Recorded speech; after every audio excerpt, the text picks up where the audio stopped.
Hi guys. நம்ம கோவிலுங்களுக்கெல்லாம் தமிழகத்தில் நிறைய கோவிலுக்கு போயிருக்கிறோம். அப்படி சொல்லும் கோயிலில் பார்த்தீங்கன்னா சுவாமிக்கு பூ, பழம், நெய், இந்த மாதிரி பொருட்கள் எல்லாம் அபிஷேக பொருட்களை நம்ம வாங்கி கொடுப்போம். ஆனால் சாக்லேட் வாங்கி செல்லும் ஒரு வித்தியாசமான கோவில் கேரளா மாவட்டம் ஆலப்புழா மாவட்டத்தில் தளவாடி என்னும் ஊரில் முருகன் கோயில் இருக்குது.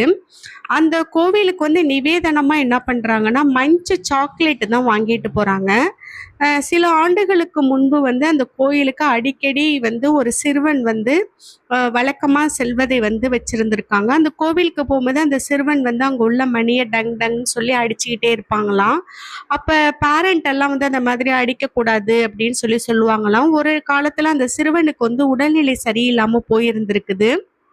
அப்போ அவங்க சொல்லியிருக்காங்க, நீ மணியை டங் டங்னு அடித்ததுனால தான் முருகன் கோச்சிக்கிட்டாரு, உனக்கு உடம்பு சரியில்லாமல் போயிட்டு அப்படின்னு சொல்லி அவங்க விளையாட்டுக்கு சொல்லியிருக்காங்க.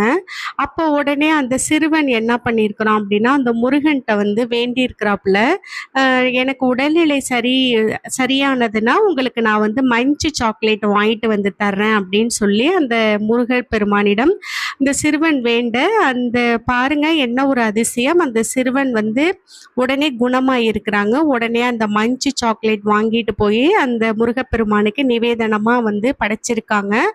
அது அந்த ஊர் சுற்று வட்டாரத்தில் இருக்க மக்களுக்கெல்லாம் பரவி இப்ப பாத்தீங்கன்னா அந்த முருகன் பேரே மஞ்சு முருகன் அப்படின்னு சொல்லி தான் அழைச்சிக்கிட்டு இருக்கிறாங்க.